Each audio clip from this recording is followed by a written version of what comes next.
Bonjour, je souhaite la paix à tout le monde, tous ceux qui nous suivent en direct. Déjà, nous sommes en train de parler de notre sujet que nous avions présenté la fois passée. Nous avons essayé de publier cela sur notre page Facebook, sur notre statut WhatsApp. Nous allons parler de l'actualité qui se passe en Ukraine, la Russie et tout ce qui se passe dans le monde par rapport à la prophétie. Nous vous souhaitons la paix au nom de Jésus-Christ. Nous souhaitons la paix à tous les enfants de Dieu, tous ceux qui nous suivent de partout. Moi, c'est votre frère Dadi Dan Kadima.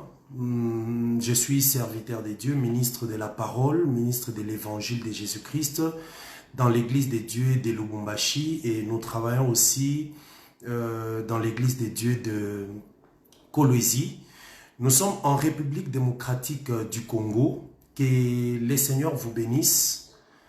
Vous pouvez nous contacter sur notre page Facebook Dan Kadima et nous allons vous envoyer tout ce qu'il y a comme détail par rapport à notre lien YouTube dans quelques instants. Nous avons eu les soucis de présenter ces sujets qui est vraiment d'actualité, qui est très intéressant pour tout le monde, chrétien ou pas chrétien, parce que les choses que le Seigneur est en train de faire concernent tout le monde. Tous ceux qui vivent sur la terre sont liés à quelque chose. Et je voudrais vraiment demander à tous ceux qui nous suivent maintenant là en direct de pouvoir informer aux autres, les amis et connaissances partout, et leur dire que notre direct a déjà commencé, que la grâce du Seigneur vous bénisse, que la grâce de Dieu soit avec vous. Je disais que le docteur Dadi Dan Kadima qui vous parle est ministre de l'Évangile. Je suis à Lubumbashi. Vous qui nous suivez à l'étranger, de partout, en Europe, en Amérique ou en dehors de l'Afrique, nous sommes en RDC, République démocratique du Congo, plus précisément à Lubumbashi, où nous faisons l'œuvre des dieux. Dans le monde professionnel, nous sommes ingénieurs en aviation.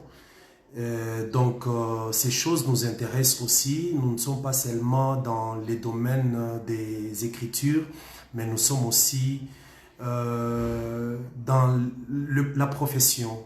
Je suis ingénieur aviateur. Je suis aussi pasteur et dirigeant d'une église à Lubumbashi. Que le Seigneur vous bénisse abondamment. Nous allons devoir entrer dans le vif de notre sujet comme nous l'avions présenté. Nous l'avions dit depuis 2 jours passés. Nous devions commencer ces enregistrements depuis le mardi 8 mars. Mais pour certaines raisons techniques, nous n'avons pas pu démarrer cela. Ça sera une série d'émissions que nous allons faire. Et nous allons parler sur l'actualité qui se passe en Ukraine, la Russie, tout ce qu'il y a avec le monde occidental, mais par rapport à la prophétie. Qu'est-ce que la prophétie dit? Qu'est-ce que la Bible dit?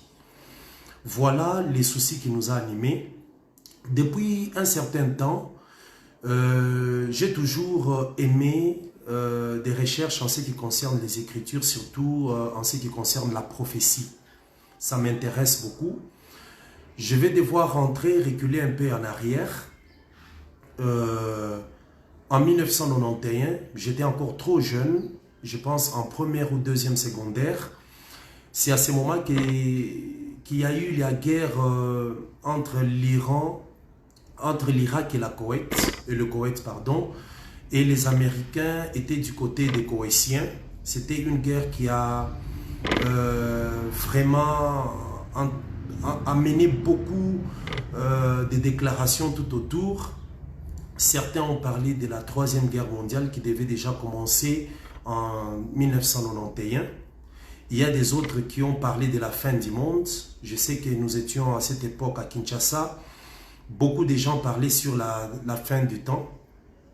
À cette époque, Saddam Hussein a envahi le Koweït, lui qui était président de l'Irak à ce moment. Les Américains étaient contre parce qu'il y avait des choses tout autour du pétrole qu'il y a au Koweït.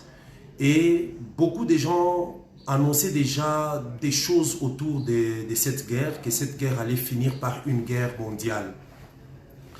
Après un long moment, nous avons constaté que la guerre a pris fin. Les Américains, disons les Irakiens, se sont retirés du Koweït. Et après la guerre a pris fin, les Américains ont continué à poursuivre Saddam Hussein jusqu'à ce qu'on l'a tué. Il n'y a plus de guerre mondiale, de troisième guerre mondiale. Lorsque cette actualité sur l'Ukraine commence, la Russie attaque l'Ukraine, les mêmes mots s'élèvent, le même langage, les mêmes déclarations. Les gens parlent d'une troisième guerre mondiale probable qui pourrait commencer à travers cette guerre. Beaucoup de gens annoncent déjà la fin des temps, la fin du monde. Mais nous avons eu le souci de nous poser la question, est-ce que nous, en tant qu'enfants de Dieu, en tant que chrétiens, en tant que lecteurs des Écritures, nous pouvons rester silencieux par rapport à cela? Non. Nous devons faire des recherches, nous devons interroger les Écritures, nous devons interroger la prophétie. Voilà les soucis qui nous animent, parce que beaucoup d'années passées, depuis plusieurs années, j'ai toujours été amoureux de la prophétie, des enseignements révélationnels, parce que c'est là aussi à place dans les Écritures. Que le Seigneur des grâces vous bénisse. Voilà pourquoi nous avons eu les soucis de faire cette série d'enregistrements, cette série d'émissions que nous allons présenter. Nous n'allons pas tout dire aujourd'hui parce qu'il y aura beaucoup de choses à développer autour de ce thème, de cette actualité par rapport à la prophétie. Aujourd'hui, c'est le 10 mars 2022. Nous faisons notre premier enregistrement. 2 jours après, ça veut dire le 12, nous allons faire un deuxième enregistrement, les 14, ainsi de suite. Chaque 2 jours, nous allons aller avec ces thèmes, ces sujets développés parce qu'il y aura beaucoup de choses à dire jusqu'à ce qu'on atteigne, on arrive au niveau de la guerre en soi et qu'est-ce que la prophétie dit. Que le Seigneur vous bénisse. En guise d'introduction, voilà, je salue tous ceux qui nous suivent déjà en direct. Que le Seigneur bénisse notre frère Richard Cadet qui est en direct, l'homme de Dieu Étienne Chibangu, que le Seigneur vous bénisse, et ainsi que notre frère Jen Ditumba qui sont en direct. Tous ceux qui peuvent nous rejoindre, nous bénissons le Seigneur, informés aux autres. Je vais prendre 1 minute pour dire quelque chose à Dieu.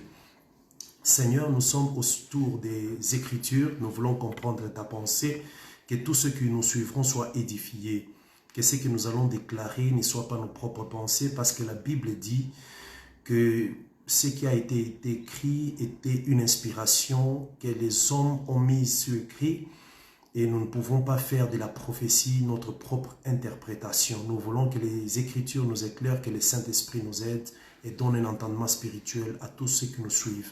Au nom de Jésus-Christ. Amen. Que le Seigneur vous bénisse, bien-aimés. Je suis très heureux de vous savoir nombreux à nous suivre. Je vais parler de l'actualité de la Russie et de l'Ukraine, de la résistance occidentale, les Occidentaux qui résistent à Poutine, l'OTAN qui lance des sanctions contre Poutine, Poutine qui s'entête, qui continue à frapper l'Ukraine, et cette guerre est en train de prendre de l'ampleur. C'est là bientôt 2 semaines parce que c'est presque 14 ou 13 jours depuis que cette guerre a commencé. Mais par rapport à la lumière des Écritures, qu'est-ce que nous pouvons comprendre? Très rapidement, je vais dire à tous ceux qui nous suivent que la prophétie a tout prévu. La prophétie, ça veut dire ce que Dieu a planifié dans le temps. Toutes ces choses doivent s'exécuter. Et Dieu est le premier prophète. Il est le premier prophète parce que un prophète, c'est celui qui maîtrise le passé. Un prophète connaît le passé, il connaît l'avenir. Et Dieu est prophète parce qu'il n'y a rien qui arrive sans que lui ne le planifie. La guerre en Ukraine peut surprendre les hommes, mais ça ne surprend pas Dieu parce que Dieu a tout prévu. C'est lui qui est l'auteur de cela. Je vais devoir lire un passage très rapidement qui va nous introduire. C'est le passage de Amos, chapitre 3, verset 7. C'est un passage que nombreux connaissent. Amos, chapitre 3. Écoutez ce que le prophète Amos dit. C'est très important de comprendre cette pensée. Amos 3, chapitre 3, verset 6. Je lis jusqu'au verset 7. Sonne-t-on de la trompette dans une ville sans que le peuple soit dans l'épouvante? Arrive-t-il un malheur dans une ville sans que l'Éternel en soit l'auteur? C'est une question que le prophète Amos pose. Est-ce qu'un malheur peut arriver dans une ville sans que l'Éternel en soit l'auteur? C'est pour dire que tout ce qui arrive dans ce monde, sur cette terre, l'Éternel en est l'auteur. Et quand nous disons l'auteur, c'est parce que c'est lui qui permet cela. C'est lui qui a organisé cela.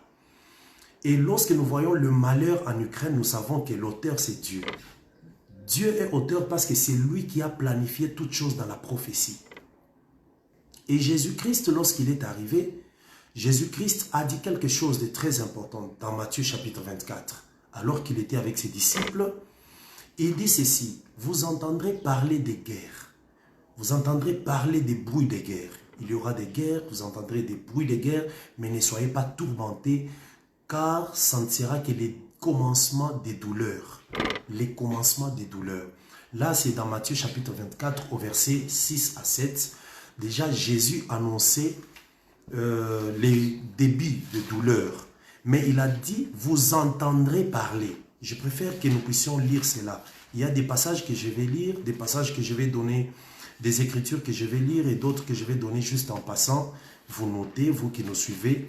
Matthieu chapitre 24, le verset 6 à 8, la Bible dit ceci. Je lis Matthieu 24, 6 à 8. C'est Jésus qui parle, il dit ceci: vous entendrez parler des guerres et des bruits des guerres. Gardez-vous d'être troublés, car il faut que ces choses arrivent. Et quand il dit il faut que ces choses arrivent, c'est une obligation. C'est quelque chose que Dieu a déjà planifié. Il faut que ces choses arrivent. Les guerres doivent arriver. Les bruits des guerres doivent arriver. Et ce sont des choses que Dieu a déjà planifiées dans la prophétie. Ça, c'est très important. Et nous devons comprendre cela pour comprendre la suite des événements. Sans cela, ça sera très difficile. Et la suite des événements sera très compliquée. Et la compréhension sera très difficile pour certains d'entre nous. Donc ici, nous comprenons que le Seigneur a tout planifié. Il n'y a rien qui échappe à son contrôle. Il est le maître de toutes choses. C'est lui qui réalise toutes choses par sa propre volonté. Et ces choses qui arrivent ont été préparées dans la prophétie. La première chose, c'est que nous entendrons parler des guerres et des bruits des guerres. Ça, c'est la première chose. Mais il y a une deuxième chose. La deuxième chose, c'est quoi? C'est que nous allons devoir aller dans Matthieu 24, le verset 15. Matthieu 24, verset 15, la Bible dit ceci: c'est pourquoi lorsque vous verrez l'abomination de la désolation dont a parlé le prophète Daniel, établi en lieu saint, que celui qui lit fasse attention. Que celui qui lit fasse attention. Donc, il y a, vous entendrez parler des guerres, et il y a aussi que celui qui lise fasse attention. Donc, il y a la lecture et ce que nous entendons. Nous lisons et nous entendons. Nous entendons parler des guerres, mais lorsque nous lisons, qu'est-ce que nous devons retenir? Donc, nous entendons parler des guerres, mais entre-temps aussi, nous lisons. J'entends parler de la guerre en Ukraine, mais je lis aussi. Lorsque je lis, je dois faire attention pour ne pas déclarer des choses qui ne sont pas vraies. C'est comme ça que le Seigneur a déjà tout mis par écrit. La Bible dit que lorsque vous verrez l'abomination de la désolation, que celui qui lise fasse attention. Tout enfant de Dieu a les Écritures devant lui, mais chaque enfant de Dieu aussi entend les bruits de guerre. Nous avons entendu des bruits de guerre en 1991, Saddam Hussein a envahi le Koweït. Nous avons entendu des bruits de guerre à un certain moment. Tel pays est entré en guerre contre tel pays, mais lorsque nous lisons, qu'est-ce que nous retenons? Nous devons faire attention. Et dans la lecture, il y a des choses importantes que nous devons retenir. Donc voilà un peu ce que je peux expliquer dans l'introduction. Alors, je vais devoir commencer un peu plus loin. Je ne commence pas avec la guerre en Ukraine. Non, il faut remonter dans le passé pour comprendre comment est-ce que Dieu opère, comment est-ce que Dieu travaille, comment est-ce qu'il accomplit des choses. Ça, c'est très important. C'est très très important. Je commence d'abord par la création. Dieu, lorsqu'il a créé Adam, il a donné le monde entier à Adam. C'est Adam qui était le maître parce que Dieu l'a placé sur la terre et lui a donné le pouvoir et l'autorité et la domination. Dieu a dit à Adam que tu vas dominer sur les animaux des champs, les bêtes des champs, les oiseaux du ciel et les poissons de la mer. Tu vas dominer. Et Adam devait dominer. Et Adam était le maître qui contrôlait toutes choses. Ça, c'est très important. Donc, ça veut dire que Dieu, en créant le monde, le donne à Adam. En créant la terre, il donne à Adam, bien qu'il avait placé Adam dans les jardins d'Éden. Adam était le maître de tout. Mais le diable, Satan, s'est décidé de séduire Adam. Lorsqu'il a séduit Adam, Adam a perdu ce pouvoir, cette autorité. Et la puissance du monde est passée sous le pouvoir de Satan. Et je relis cela par deux passages. Le passage de Genèse chapitre 1 au verset 29, Dieu dit à Adam, tu domineras, tu vas dominer, c'est toi qui vas régner, c'est toi qui vas dominer. Ça, c'est ce que Dieu a dit à Adam. Mais après que le diable ait tenté Adam, Adam a péché et tombé, le pouvoir a été donné à Satan. C'est ce que la Bible nous dit dans 1 Jean chapitre 5, que nous connaissons que le monde entier est sous la puissance de Satan. Le monde est passé sous la puissance de Satan. Comment? C'est parce que Adam a péché. C'est lui qui contrôlait le monde, qui était le maître du monde, qui contrôlait la terre, mais son pouvoir est passé entre les mains du diable. Et c'est Satan maintenant qui règne. Donc retenons des choses. Le monde où se passent toutes les guerres, la guerre de l'Irak, il y a eu la première guerre mondiale, la deuxième guerre mondiale, il y a la guerre froide qui s'est passée entre le bloc communiste et le bloc capitaliste. Toutes ces guerres-là se passent sur la terre. Mais cette terre-là n'a pas commencé à appartenir aux Américains. Cette terre n'a pas appartenu d'abord aux Russes ou à l'URSS. Non, la terre a appartenu à qui? À Dieu, et Dieu l'avait donné d'abord à Adam. Et Adam, après avoir péché, cette terre, cette puissance, ce pouvoir-là a été donné maintenant à Satan. Et c'est Satan qui dominait. C'est Satan qui régnait sur la terre. Mais comment est-ce que Satan a régné? C'est là que partent toutes les choses. Le premier puissant de la terre à qui Satan avait donné le pouvoir, c'est Nimrod. C'est là que commence toute chose. Vous allez comprendre qu'il y a un esprit là qui continue jusqu'à aujourd'hui et qu'on nous parle de toutes ces guerres.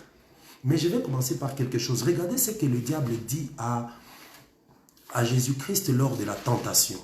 Je suis dans Luc chapitre 4. Luc chapitre 4. Luc chapitre 4, je lis le verset 5 jusqu'au verset 7. Ça, c'est très important. Nous devons comprendre toutes ces guerres. Quelle est l'origine de toutes ces guerres? Luc chapitre 4, je suis au verset 5. Le diable ayant élevé Jésus lui montra en un instant tous les royaumes de la terre. Tous les royaumes. Et les royaumes sont au pluriel. Donc le diable élève Jésus et lui montre tous les royaumes de la terre. Et il lui dit, je te donnerai toute cette puissance. Donc ça veut dire tous les royaumes ont une puissance. Et la gloire de ces royaumes. Donc tous ces royaumes ont une puissance et une gloire. Ce sont des royaumes que le diable a montré à Jésus lors de la tentation. Je te donnerai toute cette puissance et toute la gloire de ces royaumes, car elle m'a été donnée et je la donne à qui je veux. Ça, c'est le diable qui dit à Jésus lors de la tentation que si tu te prosternes contre moi et devant moi, je te donnerai tous ces royaumes, leur puissance et leur gloire. Parce que ça m'a été donné. Vous voyez, quand est-ce que la puissance et la gloire du royaume ont été données à Satan? C'est lorsque Adam avait péché. Parce que la puissance et la gloire du monde entier étaient données à Adam. Mais lorsqu'il a péché, ça passe d'Adam vers le diable. Donc ce que Satan a dit ici, c'est vrai parce que l'apôtre Jean aussi l'a confirmé en disant que le monde entier est sous la puissance de Satan. Donc vous voyez, ça veut dire que le monde entier qui est dirigé aujourd'hui. Les États-Unis dirigent le monde. La Russie est en train de diriger son bloc communiste. Les États-Unis dirigent son monde capitaliste. Il y a l'Italie qui régnait dans le monde des fascismes. Il y a toutes ces puissances, ces hommes puissants ont dirigé le monde à leur époque, à leur moment. Ces personnes-là doivent savoir, ou nous devons savoir, que ce monde qu'ils ont dirigé est sous la puissance de Satan. Et c'est ça maintenant, le problème que nous devons retenir. Ici, Jésus parle des royaumes qui lui ont été donnés. Mais, pardon, le diable dit les royaumes du monde lui ont été donnés et il donne à qui il veut. Mais regardez maintenant ce que Jésus dit, qui est un peu contraire à ce que Satan dit dans Jean chapitre 18. Jean chapitre 18. Je lis Jean chapitre 18, les versets 36. Jean 18, 36. Jean chapitre 18, 36, je lis. Mon royaume n'est pas de ce monde. Ça, c'est Jésus. Donc, vous voyez, c'est vraiment un contraste. Mon royaume n'est pas de ce monde, répondit Jésus. Si mon royaume était de ce monde, mes serviteurs auraient combattu pour moi, afin que je ne fusse pas livré aux Juifs. Mais maintenant, mon royaume n'est pas d'ici-bas. Que le Seigneur soit loué. Nous allons partir d'ici, bien-aimés. Suivez-nous parce que c'est très important. Nous allons comprendre la prophétie et nous allons comprendre où va le monde et où vont toutes les puissances que vous connaissez. Donc, dans Luc chapitre 4, les diables tentent Jésus en lui disant « Les royaumes de ce monde m'ont été donnés et je les donne à qui je veux. » Quand il donne à qui il veut, il donne et la puissance et la gloire. Mais Jésus-Christ, avant de mourir, il dit, lorsqu'on veut l'arrêter, ça veut dire quand on l'arrête, ses disciples voulaient se défendre et tout. Il a dit non, laissez, mon royaume n'est pas de ce monde. Si mon royaume était de ce monde ici, mes serviteurs allaient combattre. Mais mon royaume n'est pas d'ici-bas. Donc, il y a des royaumes qui sont sous la puissance du Satan et il y a un royaume qui est sous la gestion de Jésus-Christ. Ça, c'est très important. Et nous allons comprendre dans la suite des temps. Parce que nous arriverons là-bas. Dans Daniel chapitre 2, lorsque Nebuchadnezzar, le roi de Babylone, s'est endormi, dans son sommeil, il a vu une statue, une grande statue, géante, debout, mais qui avait 4 parties. Il y a eu la partie de l'or, la partie d'argent, la partie en airain et une autre partie en fer et en pierre. Les 4 parties, lorsque Daniel est venu donner l'explication de cette statue, il a dit les 4 parties de la statue sont 4 royaumes qui régneront sur la terre jusqu'à la fin des temps. Mais il y aura un moment, une pierre quittera la montagne sans les secours d'aucune main, viendra frapper les pieds de la statue. Quand on frappe les pieds, ça veut dire que ça frappe le royaume, un des royaumes, parmi les 4 royaumes. Et lorsque cette pierre va frapper, cette statue va se briser et la pierre deviendra tout un royaume. Donc nous comprenons que les 4 premiers royaumes sont des royaumes qui ont la domination, mais qui sont gérés par Satan. Et c'est ce que Satan proposait à Jésus dans la tentation. Mais Jésus a refusé, lui dit, lui il a son royaume qui n'est pas d'ici-bas. D'ailleurs, on a vu la pierre quitter d'en haut. Donc le royaume de Jésus n'est pas d'ici-bas. Donc ça veut dire, quand on parle des royaumes, c'est un langage, une appellation biblique. Les pays, ce que nous appelons aujourd'hui des pays, la Bible appelle cela des royaumes, des peuples. Et dans les Écritures, on parle de rois de la terre. Aujourd'hui, nous les appelons des présidents, des rois de certains royaumes ou des présidents de certains pays, mais la Bible les appelle les rois de la terre.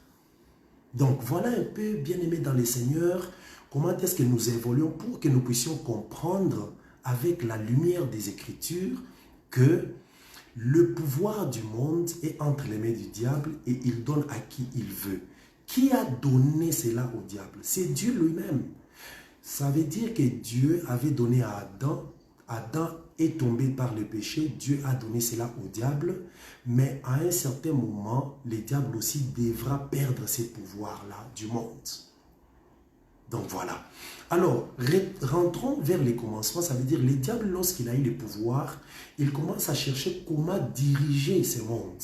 Comment il doit diriger ce monde, comment il va occuper, comment il va gérer le monde entier. Parce qu'il a eu un pouvoir. Et le diable commence par un homme. Avant qu'on puisse parler de Hitler, qu'on puisse parler de Poutine, de Joe Biden, avant qu'on puisse parler de Mussolini, qui était un président italien puissant qui voulait aussi conquérir le monde, avant qu'on puisse parler de Napoléon Bonaparte, de Hitler qui était en Allemagne, toutes ces personnes, le diable n'a pas commencé avec eux, il a commencé avec un homme. Et cet homme-là, nous allons le voir quelque part.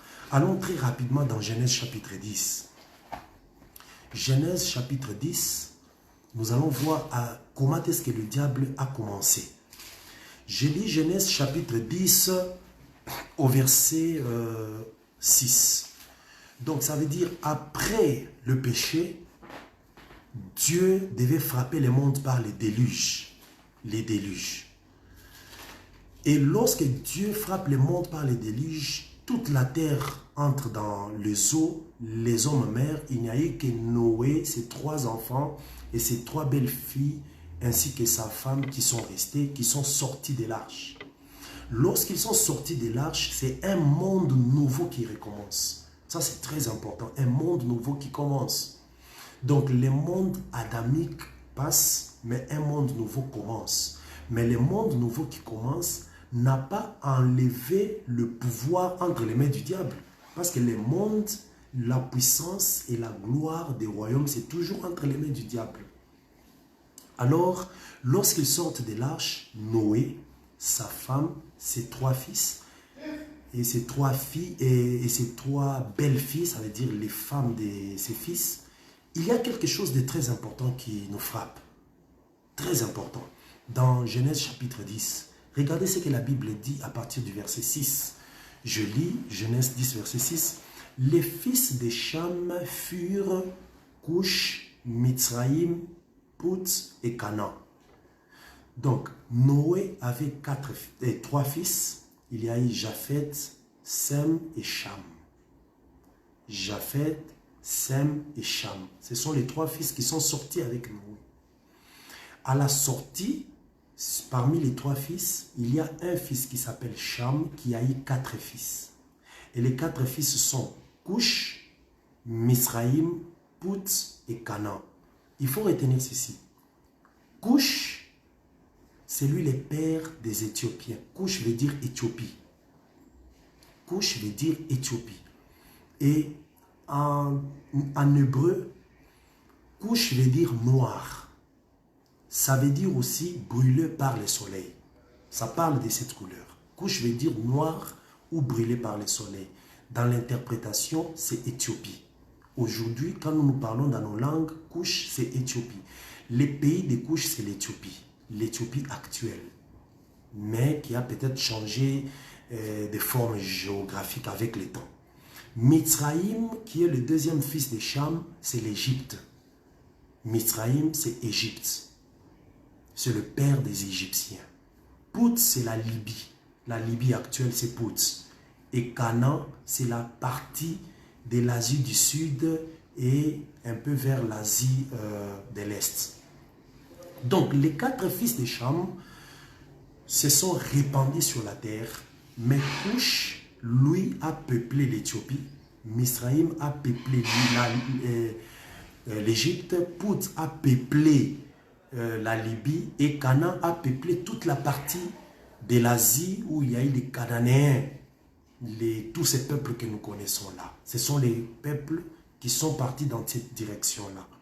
Mais attention, c'est Cush maintenant qui engendra. Là, je lis ça au verset 8. Cush engendra Nimrod. C'est lui qui commença à être puissant sur la terre.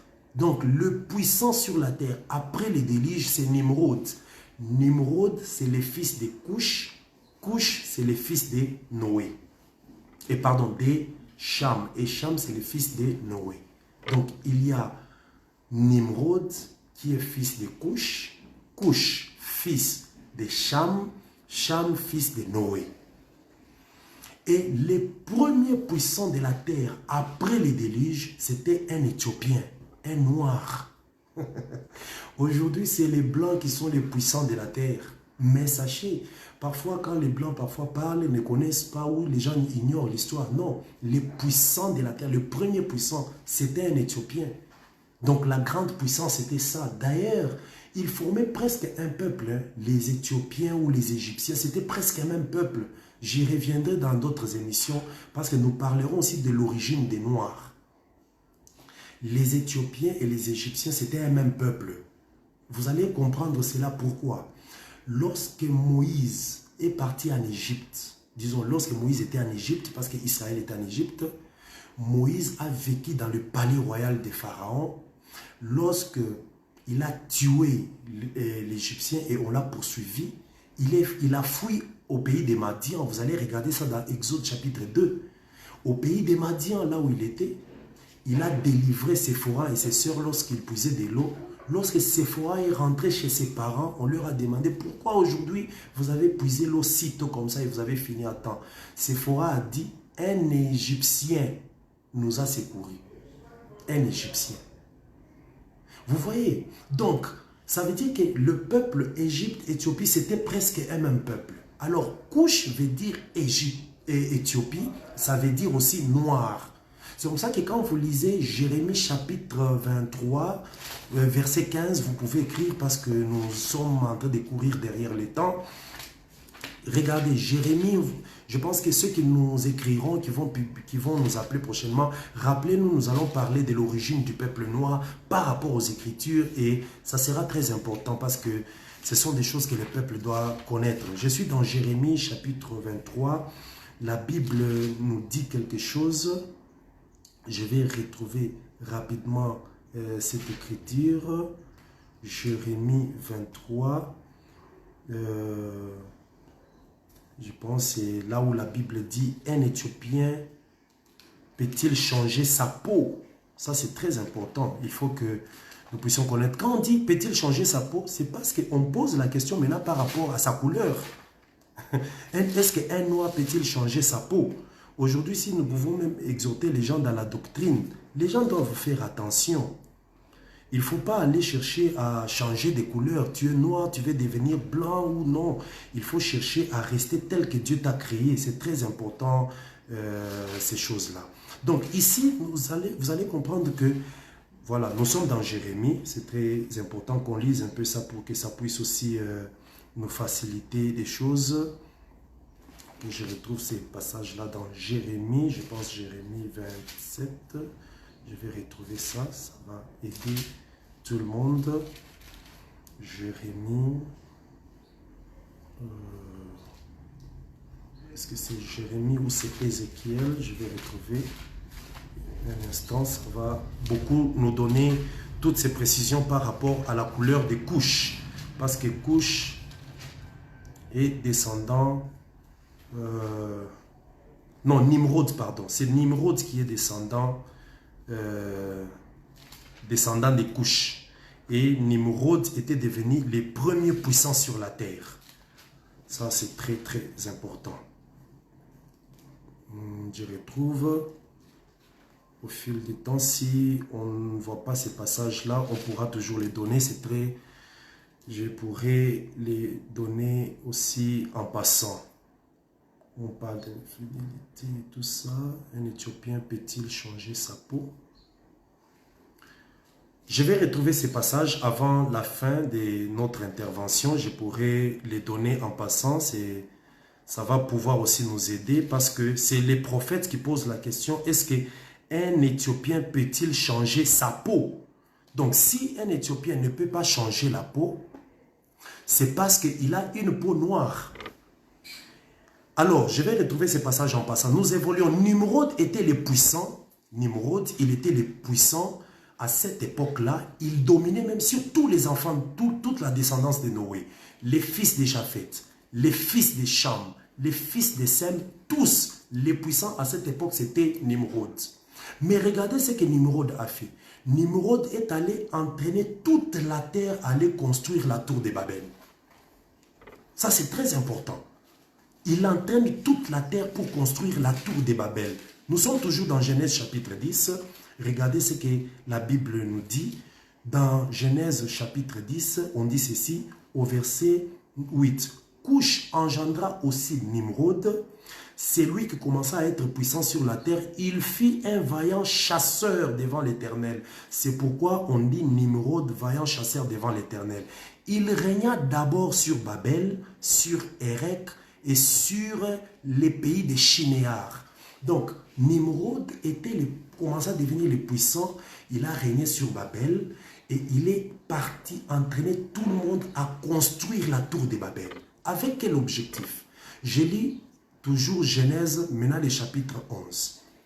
Là, nous étions dans Genèse chapitre 10, versets 6 à 10. Maintenant, regardez Genèse chapitre 11. Il dit, toute la terre avait une seule langue et le même mot. Toute la terre, une seule langue et le même mot. Comme ils étaient partis de l'Orient, ils trouvèrent une plaine au pays des Shinéars. Vous voyez? Toute la terre ne parlait qu'une langue et ils avaient les mêmes mots. Toute la terre. Après la chute d'Adam, toute la terre avait une même langue et un seul mot.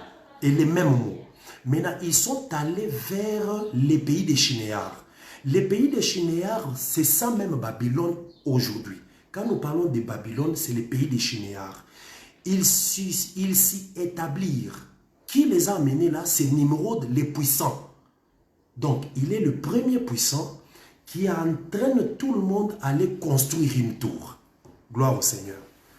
Et nous devons comprendre que l'esprit qui anime tous les puissants du monde aujourd'hui, c'est un esprit qui a commencé depuis longtemps, ça n'a pas commencé maintenant. Je reviens dans l'actualité. Hitler a voulu conquérir le monde. Hitler, c'était ce président allemand fort, puissant sur la terre. Il avait le souci d'emmener tout le monde dans cette pensée germanophone, dans la pensée allemande, pour qu'il dirige le monde. Mais finalement, avec toutes les guerres, Hitler est mort au cours de la Deuxième Guerre mondiale en 1945. D'ailleurs, il meurt quelque temps après la guerre finie. Il y a eu Mussolini, qui était président italien, qui a quitté l'Italie pour venir conquérir l'Éthiopie. Il entre, il y a eu des guerres, ça n'a pas marché et il a échoué. Aujourd'hui, les Occidentaux cherchent aussi à conquérir, les capitalistes à prendre des pays pour que ces pays-là se rangent derrière leur idéologie. De même, le communisme, avec l'URSS ancienne qui est devenue la Russie aujourd'hui, cherche à conquérir pour prendre les blocs communistes, que tout le monde s'aligne vers eux. Vous voyez, ce sont des conquêtes. Et c'est ce qui a aussi animé Nimrod. Nimrod a voulu entraîner tout le monde et les amène vers le pays des Shinéars pour faire la tour de Babel. C'est là que commence toute chose, parce que Babel veut dire porte des dieux. Mais dans la langue mésopotamienne, Babel parle de la confusion ou le mélange, Babel. Et Dieu est venu confondre cette tour-là. Donc, c'est cet esprit, même si Dieu est venu détruire la tour, arrêter les travaux, mais attention, l'esprit de Nimrod n'est pas mort, parce que l'esprit ne meurt pas. L'esprit n'est pas mort. L'esprit doit continuer et doit marcher au travers des âges jusqu'à la fin des temps, afin que les royaumes que le diable que Satan a présentés à Jésus lors de la tentation, puissent continuer à évoluer. Et le royaume aussi que Jésus a dit dans Jean chapitre 18, que mon royaume n'est pas d'ici-bas, ce royaume aussi doit venir s'imposer. C'est ça la marche. Avant qu'on arrive vers Russie, Ukraine, nous devons comprendre d'où est-ce que cet esprit vient. Parce que toute chose est conduite par un esprit. Voilà. Donc ici, nous comprenons cela. Nous sommes au niveau des Nimrod qui devient très puissant, qui domine tous les enfants de Sem, les enfants de Japhet, les enfants de Cham, tous les puissants, c'était Nimrod à cette époque sur la terre. On a dit il commença à devenir puissant sur la terre. Donc même là où les descendants de Cham sont partis, les descendants de Sem sont partis, les descendants de Japhet, les puissants c'était Nimrod. Et il a voulu amener la construction de la tour de Babel. Cette construction a commencé avec quel objectif? Nous sommes dans Genèse 11, je lis le verset 1 le verset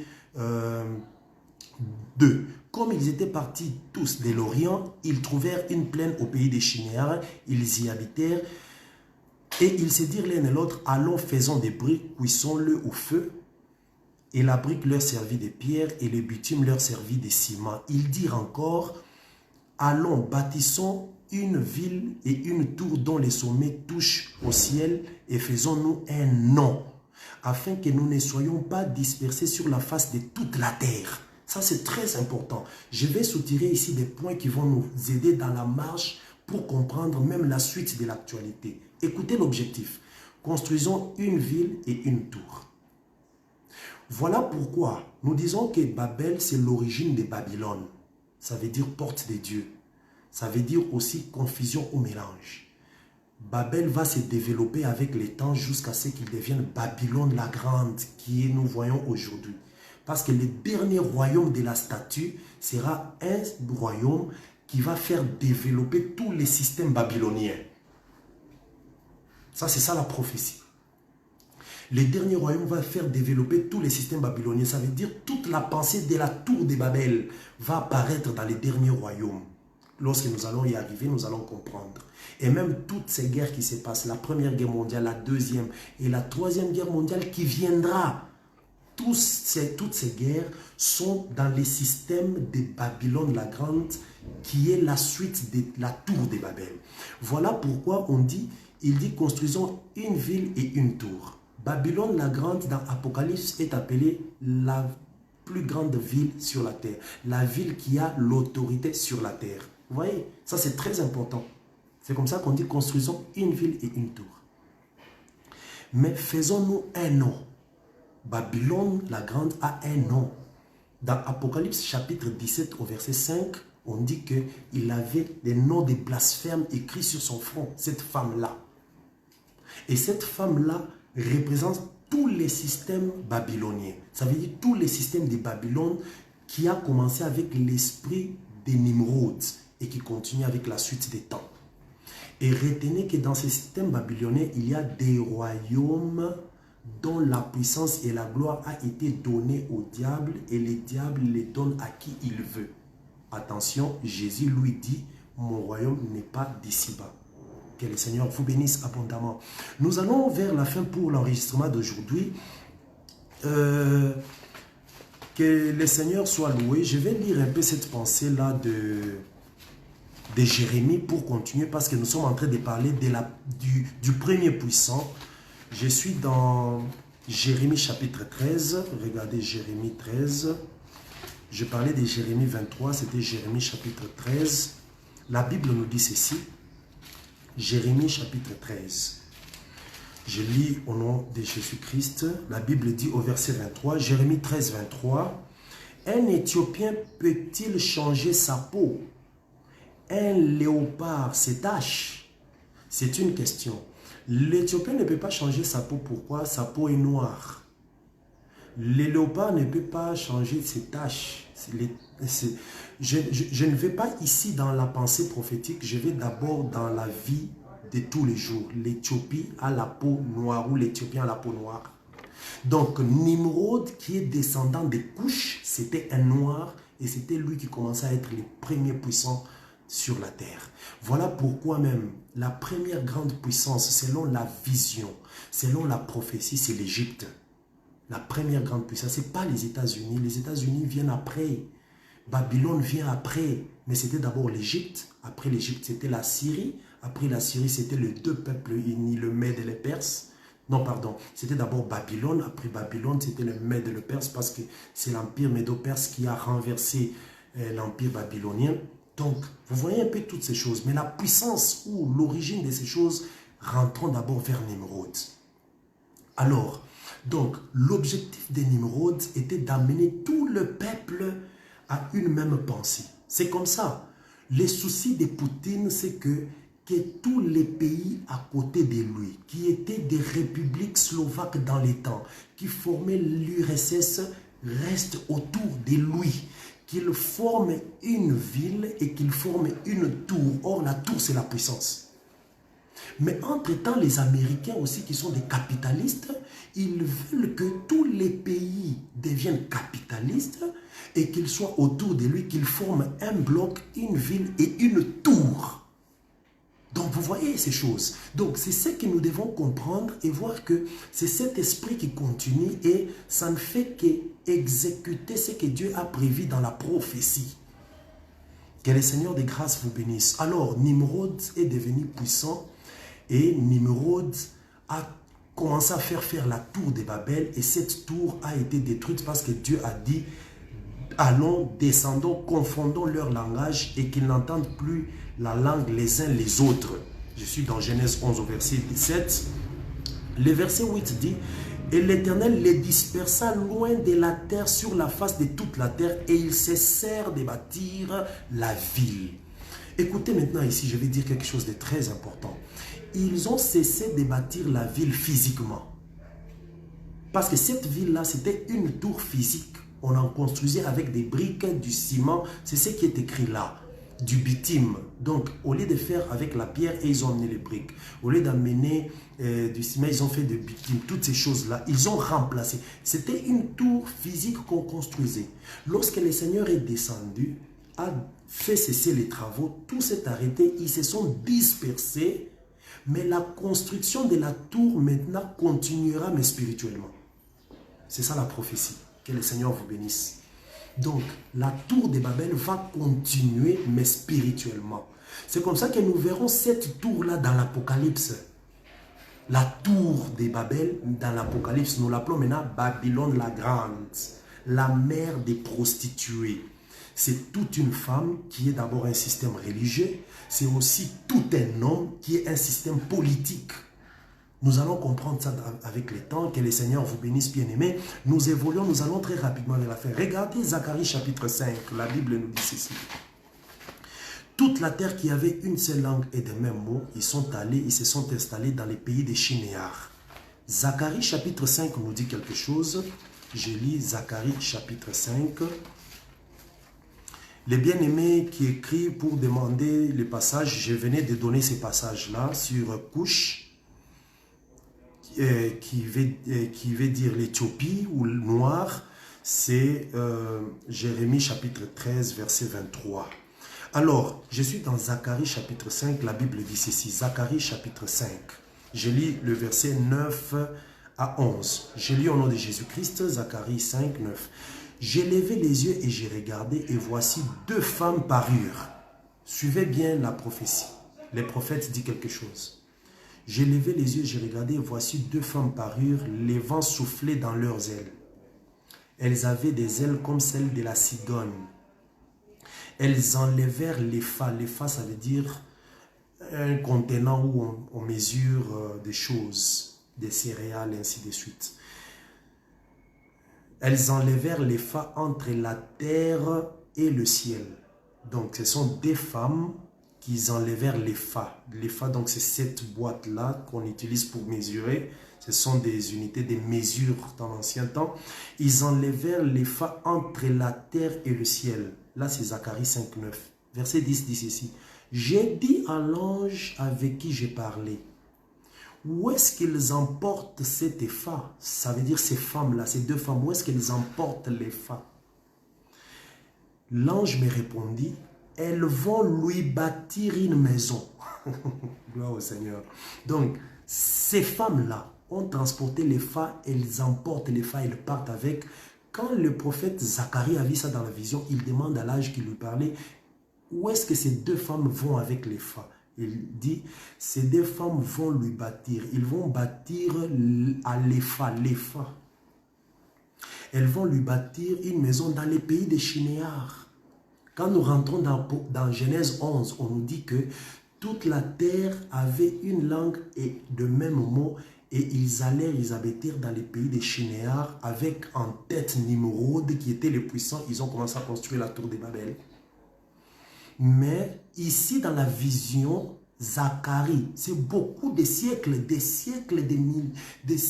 millénaires après que Zacharie voit dans la vision que deux femmes prennent les phares, ils emportent les phares, ils vont avec les phares pour aller bâtir une maison dans les pays des Chiméras, là où on bâtissait la tour de Babel. Et il dit, quand cette maison sera prête, il sera déposé là dans son lieu. Ah, ça c'est merveilleux. Ça c'est merveilleux la prophétie.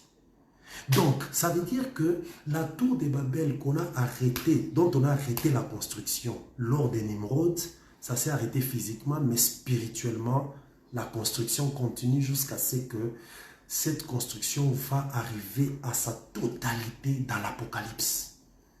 Voilà pourquoi Daniel avait déjà vu ça dans la vision, dans Daniel chapitre 2. Il a vu la statue avec les 4 parties. Les 4 parties sont les étapes de la construction de cette maison qui sera bâtie dans les pays des Shinéar.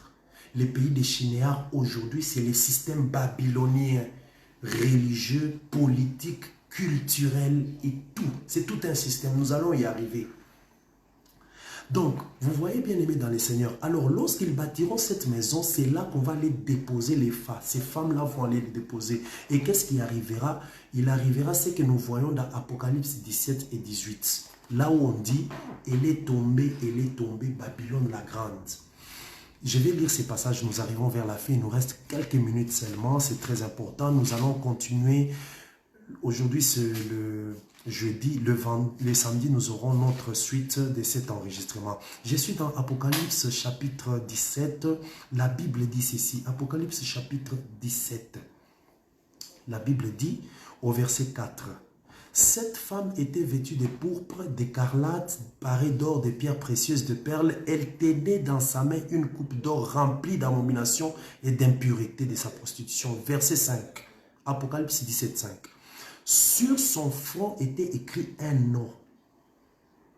Qu'est-ce que Nimrod avait dit aux gens dans les pays des Chimérailles? Allons, construisons une tour, faisons-nous un nom, afin que nous puissions aller vers le ciel et qu'on ne soit pas dispersés, qu'on reste avec notre langue, nos mots, et qu'on ne soit pas dispersés. Et faisons-nous un nom. Ici, on dit que sur le front de cette femme était écrit un mystère. Quel est ce mystère? Babylone la grande. Babylone la grande, c'est ça les noms que Nimrod cherchait à se donner sur la construction de la tour. Babylone la grande. Babylone la grande, ce n'est pas l'église. Quand les gens disent Babylone la grande, c'est l'église. Non, Babylone la grande, c'est un système. Mais dans ces systèmes-là, il y a aussi la religion. C'est comme ça qu'on dit Babylone la grande. Il y a aussi les systèmes religieux, les systèmes politiques, les systèmes culturels. Toutes ces choses-là dedans. Dans Babylone la grande. Dans Babylone la grande, il y a la technologie. Dans Babylone la grande, il y a la culture. Dans Babylone la grande, il y a la musique. Il y a l'art. Toutes ces choses se trouvent dans les systèmes appelés Babylone la grande. Nous allons les comprendre avec la suite.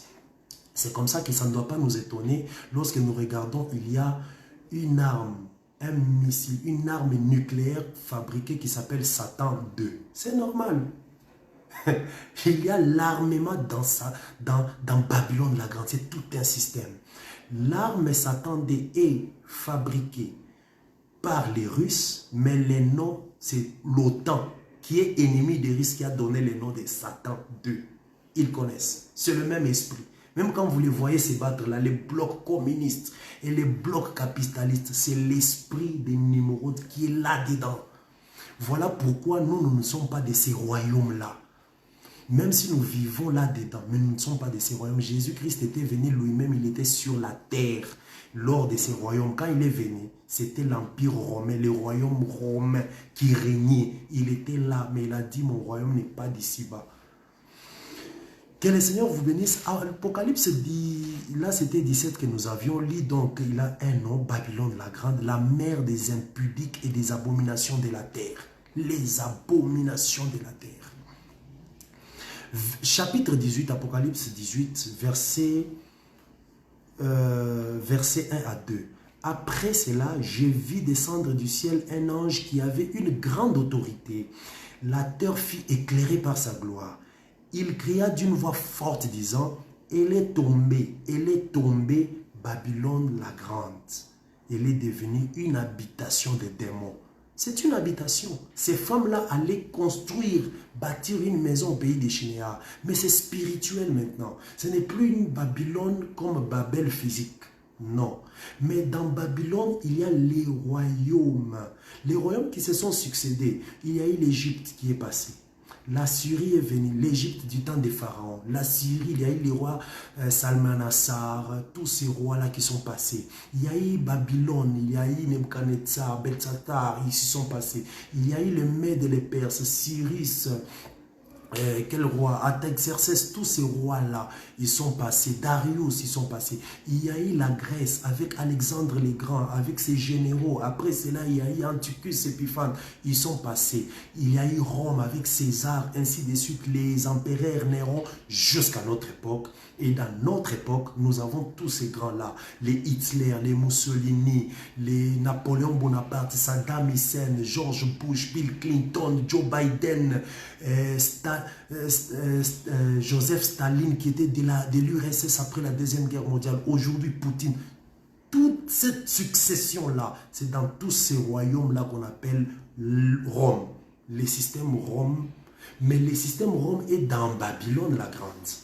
Donc voilà, bien aimé dans les Seigneurs, j'avais les soucis de vous introduire aujourd'hui dans cette pensée et vous amener vers l'actualité. Nous allons parler de toutes ces choses avec détail, les différentes guerres qu'il y a eu, la Première Guerre mondiale, la Deuxième Guerre mondiale, ce sont des choses prévues et préparées dans la prophétie. Rien ne surprend Dieu, tout est clair. Après la Deuxième Guerre mondiale, les blocs des communistes avec l'URSS, parce que l'URSS regroupait plusieurs républiques slovaques là-dedans, l'Union des républiques slovaques et socialistes et tout ça. C'était tout un bloc qui est le bloc de l'Est. Il y a les blocs aussi de l'Ouest, les capitalistes, après la Deuxième Guerre mondiale avec les États-Unis, autour de lui, avec les alliés tels que l'Angleterre, il y a eu l'Angleterre, il y a eu la France, qui se sont partagés même l'Allemagne, parce que l'Allemagne était sortie vaincue de la Deuxième Guerre mondiale et les deux blocs se sont dit que nous devons nous partager l'Allemagne et leur imposer des pays de dettes. Alors, le bloc de l'Allemagne de l'Est a été occupé par l'URSS. Staline, qui était d'ailleurs le président avant tous les autres que nous connaissons ici. Les blocs de l'Ouest, c'était les États-Unis, la France, l'Angleterre qui se sont partagés. Et c'était le bloc de l'Est avec la République fédérale d'Allemagne et le bloc de l'Ouest, la République démocratique d'Allemagne. Et ces blocs-là s'est manifesté même dans la capitale, Berlin. Berlin aussi était divisé en deux. Voilà pourquoi il y a eu le mur de Berlin. Et toutes ces choses-là, c'est à partir déjà de 1948-49. 48-49, ils se sont partagés et jusqu'à 1989, lorsque le mur de Berlin tombait, et après cela, l'URSS tombe et a laissé la place à la Russie. Ces choses-là sont dans la prophétie. Tout a été écrit. Proverbe chapitre 22 nous dit que j'ai déjà tout mis par écrit. Donc il n'y a rien qui nous surprend. Et nous allons voir ces choses avec détail jusqu'à ce que nous allons parler de cette guerre d'aujourd'hui et la suite de cette guerre et comment les autres guerres vont s'en suivre jusqu'à la grande bataille qui sera la bataille d'Armageddon. C'est la grande guerre, la guerre finale, la bataille d'Armageddon. Bien qu'il y aura aussi la bataille de Gog et Magog. Nous allons expliquer tout cela. Et nous allons expliquer comment est-ce que la bataille de Gog et Magog va se faire, comment la bataille d'Armageddon se fera à la lumière des Écritures.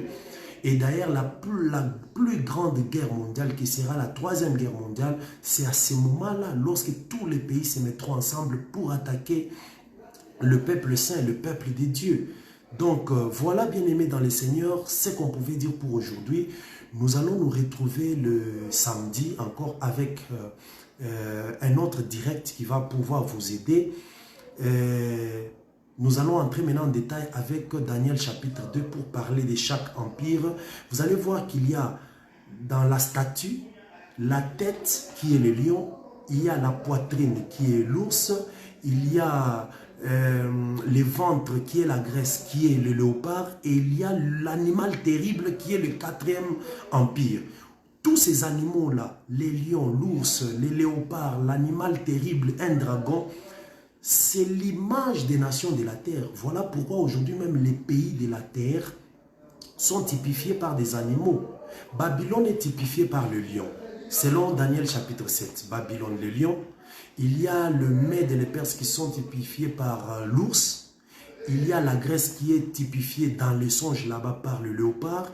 Et il y a Rome qui est typifiée par un dragon, un animal terrible. Voilà pourquoi aujourd'hui les États-Unis typifiés par un aigle, la RDC par les léopards, il y a des pays qui sont les lions, il y a des pays qui sont l'éléphant, les étalons du Burkina Faso, les éléphants, il y a les lions, il y a les coqs qui est la France, tout ça, ce sont des pensées prophétiques qui se réalisent, matérialisent dans le monde de tous les jours aujourd'hui. Et ces animaux-là entrent toujours en guerre entre eux. Aujourd'hui, après la Deuxième Guerre mondiale, la Russie et les États-Unis étaient des amis. Souvenez-vous que c'est la Russie et les États-Unis se sont mis ensemble pour se partager l'Allemagne. Et il y a eu le mur de Berlin. Mais aujourd'hui, ils sont ennemis. Vous voyez, ce n'est pas différent de ce que nous avons vu dans Daniel chapitre 8, le bélier, ainsi que le bouc qui se battent. Donc c'est très important. Donc voilà, bien-aimés dans le Seigneur, nous allons arriver à toutes ces choses par la grâce de Dieu. Nous allons nous retrouver encore dans un autre direct le samedi 14. Nous allons préciser l'heure toujours. Essayez de partager cette vidéo le plus possible. Essayez de nous écrire, de poser des questions, de donner vos suggestions. Nous sommes là, c'est un premier enregistrement. Et nous sommes dans la joie de partager avec vous ces moments. Que le Seigneur de grâce vous bénisse. C'était votre frère Dadi Dan Kadima. Nous servons Dieu dans cette grâce doctorale que le Seigneur nous a faite. Nous sommes ministres. Je suis ministre dans l'église des dieux de Lubumbashi, à République démocratique du Congo. Vous pouvez nous joindre au 0998 69 75 75. Je reprends. 09 98 69 75 75. Si vous nous suivez en dehors du pays, en dehors de la RDC, vous mettez plus 243 99 ou bien plus 243 9 98, donc 9 98 69 75 75. Je reprends. En dehors du pays, vous faites plus 243 9 et puis 9 encore. Et puis 8, ça veut dire 998, 69, 75, 75. Vous pouvez nous écrire sur WhatsApp, vous pouvez nous envoyer vos questions, vos suggestions, vos contributions, afin que nous puissions nous retrouver encore le samedi prochain sur notre direct, sur la chaîne toujours YouTube, et que la paix et la grâce du Seigneur vous soient accordées. Que le Seigneur étende sa main puissante et protège nos frères et sœurs qui sont en Ukraine, qui souffrent, qui meurent sous des bombardements, des bombes. Ce sont des choses qui doivent arriver comme Jésus l'avait dit. Cela peut arriver n'importe où, mais le problème c'est de vivre la sanctification, la crainte de Dieu et être prêt pour le départ. Parce que si ce n'est pas l'enlèvement, ça peut être la mort. Que le Seigneur vous bénisse. Shalom et paix chez vous au nom de Jésus-Christ.